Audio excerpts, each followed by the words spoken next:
हम आ गए काय का तेल बड़ा चोद तहरा यह ना बुझाइल बहन कि मीडिया वाला भैया का करे आइल बड़े। हमरा तो बुझाता ना कि जवन तू गानवा में कहेलू बूर लेला बहन चोद उहे लेवे खातिर आइल बड़े, बुझलू कि करता पबली कई है डिमांड सिंगर बोला जवन होके ब्रांड। वाह वाह ए भौजी वाह, हम कहतनी ना कि का गैलू हा, का तहर बूर हा ना, का तहर सूर हा, भुला गई ए भाई।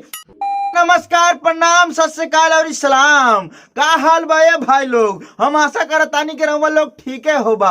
आज के वीडियो में ना तान्या झा के भरपूर रेलाई भइल बा और रेलाई के साथ साथ तान्या झा पर रेट बताओ तानी कि कितने में का दे हम, ठीक बा। लेकिन हम कहब ना कि वीडियो शुरू करे से पहले हमारा चैनल के सब्सक्राइब करा और वीडियो के लाइक करा। ए भैया जे नया बड़ा ना तेहू से कहतानी कि सब्सक्राइब करा, काशी वीडियो में बड़ी मजा आवे वाला बा। मैं ये जो मजा है हिंदुस्तान के हर व्यक्ति को देना चाहता रे कुकुर लोग, का ए भौजी तनी फिर से बताता का कहलू हो? धुन कोनो के बाप का नहीं होता है। ई बात तो एकदम सही कहलू ए भौजी कि धुन केहू के बाप के ना होला, तबे नु तू गावतारू बूर लेला औरी काजनी झाट मुरई लड़वा लेसुन का गावेल तू बहन चो को समझिम ना आवेला और धुन तो हरे बा, ठीक बा।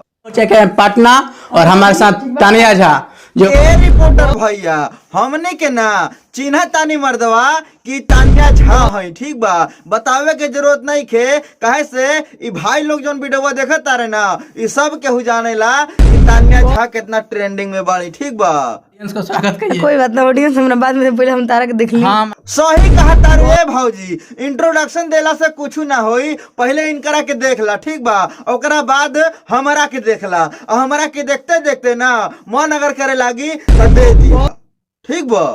हम आ गए काय का तेल बड़ा ए बहन चोद तहरा यह ना बुझाइल बहन कि मीडिया वाला भैया का करे आइल बड़े। हमरा तो बुझाता ना कि जवन तू गानवा में कहेलू बूर लेला बहन चोद उहे लेवे खातिर आइल बड़े, बुझलू। आपके भी गाना से तो काफी लोग का दिक्कत है कि भाई आप ये ऐसा मत कहिए। हम ऑर्केस्ट्रा में जो बजता है वही गाए हैं। एकदम सही कहा तारू ए तरह बहिन के कुकुर पेले तोहरा हिसाब से ना कि ऑर्केस्ट्रा में सही गाना बजबे ना करला, कूद के ऐसा पेलब ना कि हगास जेबू, समझ लू। कि करता पबली कई है डिमांड सिंगर बोला जवन होके ब्रांड। वाह वाह ए भौजी वाह, हम कहतनी ना कि का गैलू हा, का तहर बूर हा ना, का तहर सूर हा, भुला गई ए भाई। गावे के डरे शिल्पी राज कहेल की बुखार है।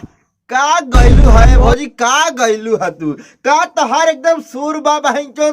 अरे गाड़ मार दे सबके, ठीक बा, गाड़ त मरले बाड़ू ऐसा सुर पे ना तो हमार मन करता कि तोहरा के नुहरा के रेल दी, ठीक बा। लोग गनवा है था कि फलानवा की बेटी सपनवा में आती है, वो फलानवा की है तभी साले तोरे सपने में आती है, तोरी रहती तो तोरे बापों की जिंदगी में तोरे सपने में ना। भौजी हम तोहरा से पूछे तानी खाली खेसारिये तारा के नजर आवेले और पांडे जी के बेटा, लावा के बेटा, लहसुन के बेटा, बहन चो बड़ी गाना आइल उ सब नजर ना आवेले। हम नहीं के जानल कि का बुरा गा देले खेसारी भैया अगर फलानवा के बेटी का के गैले तो बतावा।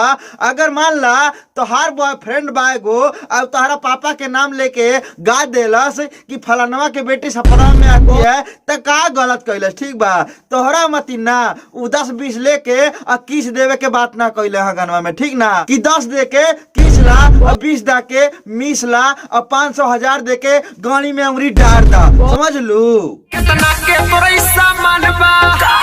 ए भौजी काखा मत, ठीक बा, ना तो निचवा से हक देबू, ठीक बा। जोन भाईवा पूछता कि कितना के तोहर सामान बा जल्दी से बतावा, हमहू पैसा रख के जेबिया में बैठल बानी लेवे खातिर, ठीक बा।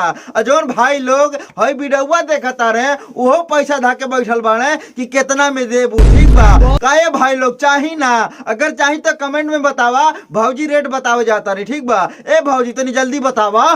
ऊपर का बाटे 10 के, नीचल का बाटे 20 के। अरे बहिन चोद हेतना सस्ता हई सामान, हेतना सस्ता दे लगलू। ऊपर का बाटे 10 के, नीचवा वाला बाटे 20 के।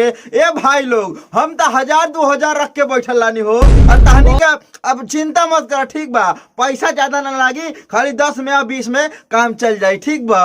भरोसा नहीं के हमरा पता देख लो बाबू मिस के।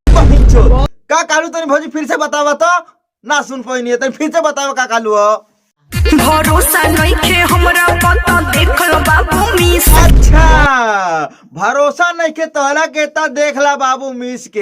ए भौजी हमनी के अगर मिसे लागम ना तो भाई तो डंडवा हईसे हईसे करे लागी बोला, तब ऐसे मिसला से ना मानी, उहो नीचों वाला हमनी के तुरंत चाहिए, ठीक बा।